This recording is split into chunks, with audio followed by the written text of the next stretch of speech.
¿Qué pasó? ¿Quieres galleta? Yo no te di comer ahorita.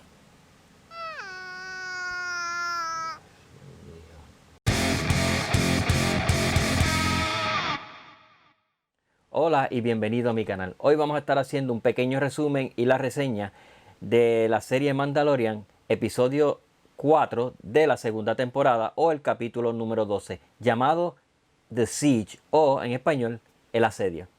Cuando salimos del capítulo anterior, la nave de Din Djarin del Mandalorian estaba pues reparado por lo que hicieron en Trask, ¿verdad? Pero entonces él y Baby Yoda están tratando de reparar la nave un poco más, teniendo al bebé metido dentro de un lugar bien pequeño que él cabía allí y Din Djarin le está dando instrucciones, pero a la larga no le funcionó. Así que decide entonces ir de nuevo a Navarro, que es el planeta donde está Greef Karga y Cara Dune, y allí decide entonces ir para que le ayuden a reparar su nave.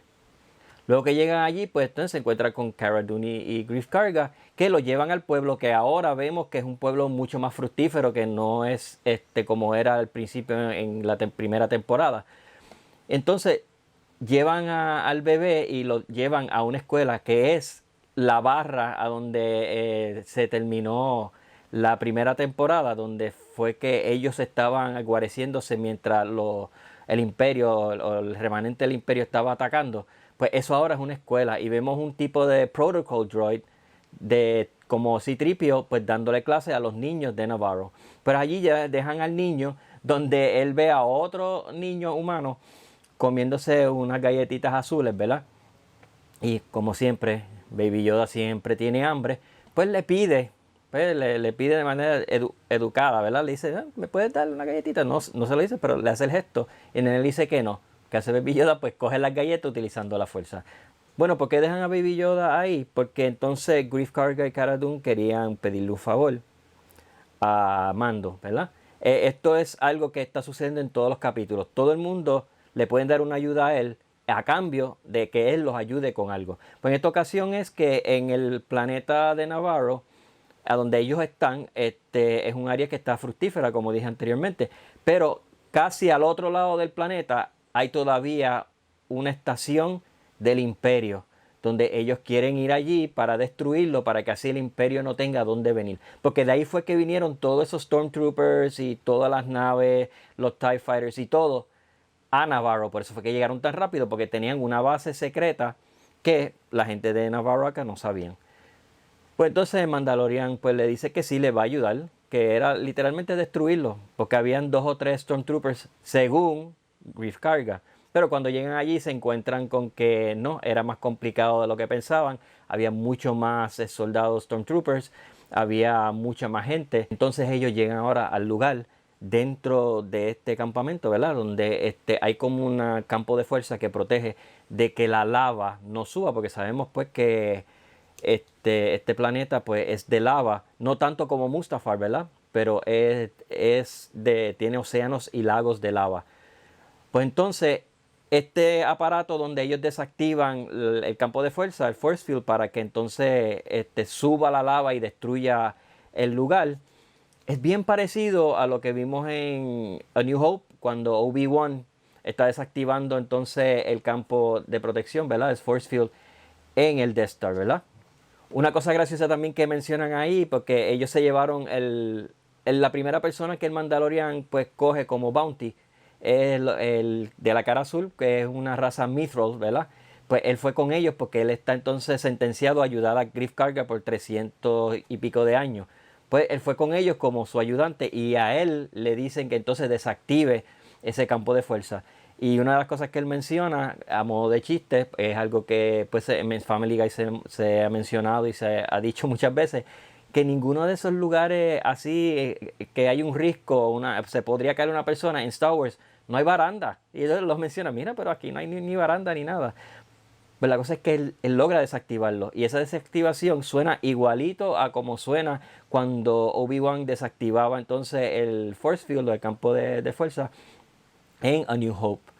Pues ya ellos hicieron eso, tienen 10 minutos para salir. Pero ¿qué sucede?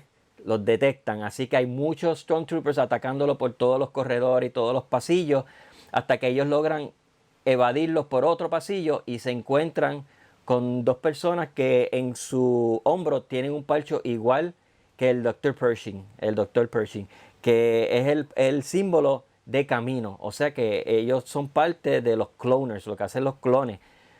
Y cuando ellos miran para atrás, ven varias cápsulas llenas de un líquido y algo genético que parece un cuerpo ser humano, parecen clones. Pues buscando en el sistema, entonces el Mythrol encuentra un holograma de Dr. Pershing hablándole a Moff Gideon.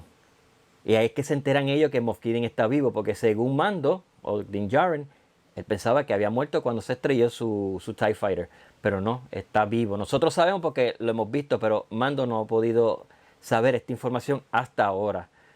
Y la información que está dando el holograma es que están utilizando la sangre de el niño, Baby Yoda, para hacer experimentos.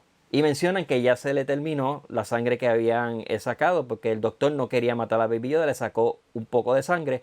Y ese poco le dio para un límite de experimento, pero ahora necesitan más. Nuevamente están en busca de lo que llaman el host o lo que es el Baby Yoda. ¿Qué están haciendo? No sabemos exactamente, pero uno de los cuerpos que está dentro de este líquido, estas cápsulas, ¿verdad? Se parece a Snoke. Y ya se está corriendo por ahí por el internet que es una posibilidad que estos experimentos que logran crear a Snoke. Pero vamos a ver hacia dónde llega. La cuestión es que ellos se separan porque pues Din Djarin se entera de que Moff Gideon está vivo, así que están en busca del bebé. Se puede enterar que él está allí en Navarro. Él vuela con su jetpack hacia Navarro para salvar al bebé, mientras los demás tratan de escapar. En esto ellos entonces habían encontrado, cuando llegaron allí, encontraron una nave llamado Trexler Marauder. Es una nave grande tipo tanque que salió también en primera temporada, cuando llegaron todos los Stormtroopers. Eso fue la nave que llegó.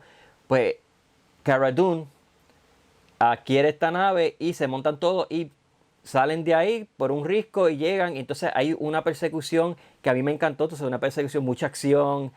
Y están los Speeder Bikes detrás de Trexler Marauder, de nuestros héroes, por decirlo así. Y ellos liquidan rápidamente pues a los Speeder Bikes. Pero después salen 4 TIE Fighters detrás de ellos y se les está haciendo bien difícil poder escapar. Pero ¿qué sucede? Cuando ya están a punto de que quizá los TIE Fighters los atrapen, llega Din Djarin en su nave y los destruye completamente, maniobrando la nave de una manera excelente. Uno de los mejores pilotos que hemos visto también en Star Wars. Hay muchos pilotos que son excelentes y yo considero que pues sí, Din Djarin es uno de ellos. Luego que destruye los TIE Fighters, pues Din Djarin le deja un mensaje, ¿verdad?, a sus amigos diciéndole que pues entonces gracias por la reparación de la nave, pero tiene que irse entonces a cumplir su misión, que es encontrar a este Jedi, que es, como mencionaron en el capítulo anterior, Ahsoka Tano, ¿verdad? Para entonces poder entregar al niño, el Baby Yoda, pues a ellos. Y una de las cosas que nos enteramos al final, cuando sale otro holograma en una nave imperial gigantesca, es que uno de los que repararon la nave le puso un traqueador a la nave. Así que el Razor Crest lo pueden traquear el Imperio. Entonces, este soldado imperial va donde Moff Gideon y le dice, mira, el tracker está en su sitio, así que podemos seguir. Y luego, pues, vemos cómo ese último tiro, ¿verdad?, va ampliándose cada vez más, hasta que vemos qué es lo que hay en esa habitación, ¿verdad? Son 2 filas contra las paredes de lo que parece ser Dark Troopers. Estos son unas especies de androides que el Imperio utilizó. Hubo varios diferentes tipos. Algunos eran completamente androides y otros eran una mezcla como de clones con androides. Pero vamos a ver hacia dónde van con eso. Son como unos super troopers, ¿verdad? Como unos super androides. Vamos a ver qué sucede con eso. Yo me imagino que entonces al final esto va a ser parte de los soldados imperiales con que pues, nuestros personajes van a luchar, el Mandalorian, y según mi sospecha, pues entonces también todos los demás Mandalorian que ha salido, como Bo-Katan y quizás nuevamente Cara Dune y Grief Karga, etc. Este episodio fue mucho más de lo que yo pensé, porque normalmente pues tiene un episodio que revela algo y luego el otro pues como que expande un poquito la historia, pero muy poco, ¿verdad? Pero este episodio nos dio mucha información que no es muy valiosa para saber hacia dónde se dirige esta serie, ¿verdad? Nos da la información de que qué realmente es lo que quiere hacer Moff Gideon con el niño, ¿verdad? Es que quiere utilizar lo que ellos llaman el M-Count o el conteo M, para no decir la palabra midichlorian, ¿verdad? Porque hay mucha gente que no le gusta, pero lo están utilizando, se lo trajeron de lo que son las precuelas, ¿verdad? Ese término. Pero lo utilizan pues algo un poco más simple como el M-Count o el conteo M. Entonces, quieren utilizar eso para hacer una especie de clones. ¿Pero de qué? ¿Será Snoke? ¿Será unos super soldados? No sabemos. Así que tenemos que estar bien pendientes a ver qué es lo que sucede. Así que nuevamente este episodio me gustó mucho. No, era más de lo que yo esperaba. Este fue dirigido por Carl Weathers, como dije en el video anterior, o sea, el que hace el personaje de Griff Karga. Excelente la dirección y como siempre, pues todos los efectos excelentes y así por el estilo. Así que Disney sí está haciendo un producto de calidad. Recuerden siempre que no todos los episodios pues pueden ser así como estos, como el del pasado, como esto, mucha acción, revelando muchas cosas. Pero me sorprendió sí que hubieran dos capítulos corridos que nos hicieran mucha revelación. Yo lo que pienso que en el futuro, quizás no en este episodio o en esta temporada, sino temporadas en el futuro, va a haber una gran guerra para entonces recuperar Mandalore. Tanto el Mando como Bo-Katan y quizás algún otro Mandalorian que aparezca. Sabremos si también Boba Fett se une a ellos. Vamos a ver. Y una de las cosas que quiero decir antes de que me vaya, vimos en una escena donde el bebé estaba, a ver, tomando su sopita, comiendo, y Mandalorian también estaba al lado de él comiendo. ¿Y qué hace? No se quita la máscara, ¿sabes? Que el bebé no le ha visto la cara, pero el bebé se le queda mirando porque él se levanta la máscara para poder tomarlo un poco. Así que estará él aceptando un poquito más lo que Bo-Katan le dijo de que los Mandalorians normalmente se los quitan y que él es parte de unos fanáticos que quieren hacer las cosas como se hacían antes y nunca quitarse la máscara. Vamos a ver qué sucede en el futuro. Así que pendiente para ver qué va a suceder en todos estos resúmenes y reseñas de estos capítulos de Mandalorian en el futuro en este canal. Y les pido que si no lo han hecho puedan suscribirse dándole a la parte de abajo, darle like y también puede darle a la campanita para que así se entere cada vez que subo un video. Y una vez más le damos las gracias por estar aquí con nosotros y nos vemos en la próxima.